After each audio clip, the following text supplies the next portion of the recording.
Qani endi ketdi. Assalomu alaykum hurmatli seminar trening ishtirokchilari. Biz bugun muhim masala davlat organlari huzurida jamoatchilik kengashlarini tashkil etish mavzusida sizlar bilan o'quv tashkil etmoqdamiz. Davlat organlari huzurida jamoatchilik kengashlarini tashkil etish O'zbekistonda qabul qilingan qator qonunlar va qonun osti normativ hujjatlarga asoslanadi. Ulardan eng ko'p ishlatiladiganlari O'zbekiston Respublikasining jamoatchilik nazorati to'g'risidagi qonuni. 2018-yil 4-iyul kungi davlat organlari huzurida jamoatchilik kengashlari faoliyatini tashkil etish chora-tadbirlari to'g'risidagi O'zbekiston Respublikasi Prezidentining 3837-sonli qaroridir. Hammalaringiz bilasizlarki, O'zbekiston Respublikasi Prezidentining 2024-yil 26-avgustdagi PF 124-sonli qarori bilan fuqarolik jamiyati institutlarini davlat tomonidan qo'llab-quvvatlash tizimini yanada takomillashtirish chora-tadbirlari to'g'risidagi farmon qabul qilindi. Bu hujjatlar barchasi O'zbekistonda demokratik jamiyatni rivojlantirish konsepsiyasiga asoslangan bo'lib, barcha jarayonlar shu nodavlat, notijorat tashkilotlari faoliyatini yanada qo'llab-quvvatlash, fuqarolik jamiyati institutlarini rivojlantirish yo'lida ketyapti. Haqli savol tug'iladi. Nima uchun 2018-yilda davlat organlari huzurida jamoatchilik kengashlari faoliyatini tashkil etish to'g'risidagi qaror qabul qilinyapti-yu, mana 6 yil mobaynida hamma davlat tashkilotlarida ham jamoatchilik kengashlari o'z faoliyatini to'laqonli olib bormayapti degan. Buni ikkita tashkiliy sababi bor. Birinchi sabab mana shu O'zbekiston Respublikasi Prezidentining 2018-yildagi 3837-sonli qarorini yaxshi anglab yetmaslik, mana shu qarorni izchillik bilan ijrosiga to'laqonli yondashmaslik. Ikkinchisi, ayrim davlat organlarida jamoatchilik kengashlarini tuzish jarayonida kadrlarni tanlab olish bilan bog'liq ko'plab xatolarga yo'l qo'yilgan. Mana o'zim 2019-yilda Qo'qon shahar hokimligi huzurida jamoatchilik kengashi shakllantirish bilan shug'ullanganman va 6 yil mobaynida shu jamoatchilik kengashimiz faoliyat yuritadi. Bundan tashqari Buxoro, Xorazm, Farg'ona, Qashqadaryo viloyatlaridagi viloyat hokimligi huzuridagi jamoatchilik kengashlarini tashkil etish va faoliyatini boshlanish jarayonida konsultativ xizmatlar ko'rsatganman. Shu jihatdan bir necha jamoatchilik kengashlarini faoliyati bilan tanishman. Endi asosiy muammolardan biri bu kadrlarni tanlab olish deydigan bo'lsak, kadrlarni tanlab olishda qanday xatolarga yo'l qo'yiladi amaliyotda? Birinchidan, davlat tashkiloti huzurida tashkiliy guruh shakllantirilib, jamoatchilik kengashini vazifalari, maqsadlari to'g'risida shu davlat organini ustav vazifalaridan kelib chiqib, alohida normativ hujjatni modeli ishlab chiqilishi kerak, ya'ni loyihasi. Davlat tashkiloti tibbiyot yo'nalishida bo'ladimi, ekologiya yo'nalishida bo'ladimi, ishlab chiqarishni muvofiqlashtirish yo'lida bo'ladimi, davlat hokimiyati organi bo'ladimi, uni ustavda belgilangan vazifalaridan kelib chiqib turib, jamoatchilik kengashini nizomini, loyihasi ishlab chiqiladi. Bu loyiha shu kelajakda shakllanadigan jamoatchilik kengashini maqsad vazifalarini belgilab beradi. Ana shu maqsad vazifalaridan kelib chiqib, endi jamoatchilik kengashiga sohada ko'p yil ishlagan, hozirda nafaqada bo'lgan mutaxassislardan, shuningdek davlat va jamoat tashkilotlarida ko'p yil ishlab obro' e'tiborga sazovor bo'lgan shaxslardan tanlab olinadi. Odatda jamoatchilik kengashi a'zolarining soni 15 tadan kam bo'lmagan holatda 25 kishidan ortmagan holatda shakllanishi maqsadga muvofiq deb hisoblayman.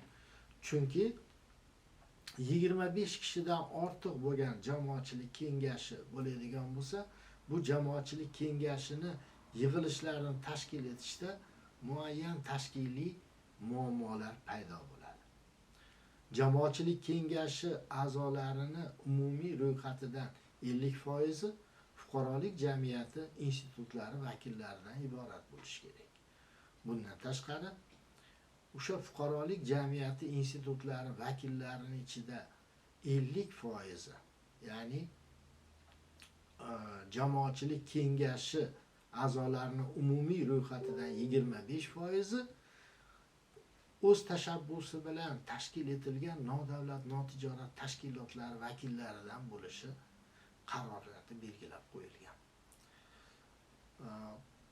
Ko'pincha kadrlarni tanlab olishda har bitta jamoatchilik kengashi a'zosi bo'lishi kutilayotgan shaxs bilan birma-bir suhbatlashish va o'sha odamga bir nechta savollar berish maqsadga muvofiq. Nima uchun jamoatchilik kengashi a'zoligiga o'zingizni kiritilishingizni istayapsiz? Maqsadingiz nima degan savolni berish kerak. Afsuski, jamoatchilik kengashlari tashkil etilishini birinchi yillarida ko'p salbiy holatlar bo'lgan. Bir necha misollar keltiraman. Ayrim jamoatchilik kengashi a'zolari ularga albatta guvohnoma, ya'ni davlat organi jamoatchilik kengashi a'zosi degan guvohnoma berilishini talab qilishadi. Buni salbiy oqibati shundaki, qonunga xilof ravishda rejalashtirilmagan tekshiruvlarni tashkil etib, xususiy sektor vakillariga bosib o'tkazish holatlari ham kuzatilgan. Ikkinchi bitta xato masala shu kimdandir alamzada bo'lgan shaxslarni jamoatchilik kengashi a'zoligiga kiritish maqsadga muvofiq emas. Chunki rejadagi masalalar qolib ketib, ular o'zini shaxsiy ambitsiyalarini ko'rsatish yo'liga o'tib olishlari mumkin. Amaliyotda mana shu har bitta jamoatchilik kengashi tashkil bo'lishdan oldin jamoatchilik kengashi a'zosining etika kodeksi ishlab chiqiladi. Demak, ikkita normativ hujjat, bu etika kodeksi va ustavni ishlab chiqish O'zbekiston Respublikasi Prezidentining 3837-qarorini ilovalarida ko'rsatib o'tilgan. Mana shu jamoatchilik kengashini tashkil etilishi bo'yicha tanlab olingan kadrlarni avvalambor jamoatchilik kengashiga tavsiya etilgan kadrlar va davlat organi vakillarining kengaytirilgan yig'ilishida saylab olish kerak. Eng ko'p ovoz olgan nomzodlar jamoatchilik kengashiga saylanadi va davlat organi rahbarining qarori bilan tasdiqlanadi. Jamoatchilik kengashi tarkibi tasdiqlangandan so'ng davlat organi rahbari bilan kelishilgan holda eng muhim yo'nalishlar bo'yicha yillik ish rejasi shakllantiriladi. Yillik ish rejasi o'z tarkibida kamida bir yilda 4 marta jamoatchilik kengashini yig'ilishini tashkil etish va bu yig'ilishlarda eng dolzarb masalalarni ko'rib chiqishni nazarda tutadi. O'z tajribamdan kelib chiqadigan bo'lsak, biz Qo'qon shahar hokimligi huzuridagi jamoatchilik kengashida bir yilda 4 marta jamoatchilik kengashi yig'ilishlarini o'tkazamiz va bu jamoatchilik kengashlari yig'ilishlarida davlat ta'lim muassasalarida ta'lim sifatini nazorat qilish yoki davlat tibbiyot muassasalarida tibbiy xizmatlar sifatini nazorat qilish, shaharda ekologik vaziyatga doir masalalarni muhokama qilish, yoshlarni bandligini ta'minlash va investitsiya loyihalarini ijrosi kabi masalalarni biz ish rejamizga kiritishga harakat qilamiz. Chunki mana shu sohalarda yaqqol muammolar ko'zga tashlanadi. Bundan tashqari har bitta davlat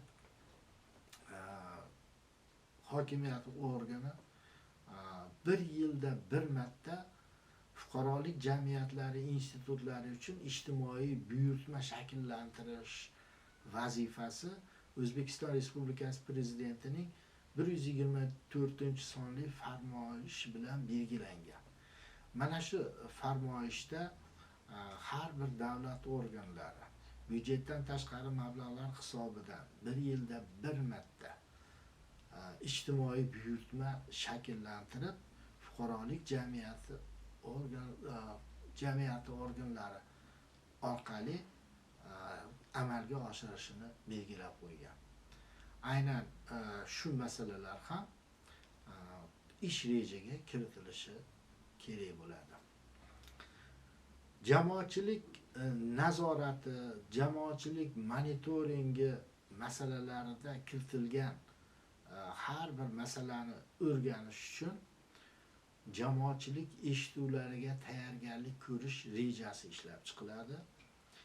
Har bir masalani o'rganish oldidan amaliyotda davlat organi rahbari bilan kelishilgan holatda savolnoma tuziladi, ekspertlar guruhi shakllantiriladi va shu ekspertlar guruhi yordamida o'rganilgan masala yuzasidan hisobot tayyorlanadi va hisobot birinchi navbatda davlat organi rahbariga ko'rsatiladi va tegishli mutasaddi mansabdorlardan ma'lumotnomada keltirilgan negativ faktorlar bo'yicha tushuntirish berish so'raladi. Jamoatchilik kengashi qarorlari tavsiyaviy xarakterga ega. Lekin jamoatchilik kengashini taqdim etgan xulosalari, jamoatchilik eshituvlariga olib chiqilgan ma'lumotlar davlat organi rahbari tomonidan ko'rib chiqishi majburiydir. Shu narsalarni inobatga olib, biz sizga o'quv modulimizda jamoatchilik kengashlarini tashkil etish jarayonidan boshlab jamoatchilik eshituvlarini o'tkazish va uni oshkora qilish masalalarigacha qamrab olingan mavzuni taklif etyapmiz. Mana shu mavzuni o'zlashtirishda sizlarga muvaffaqiyatlar tilaymiz.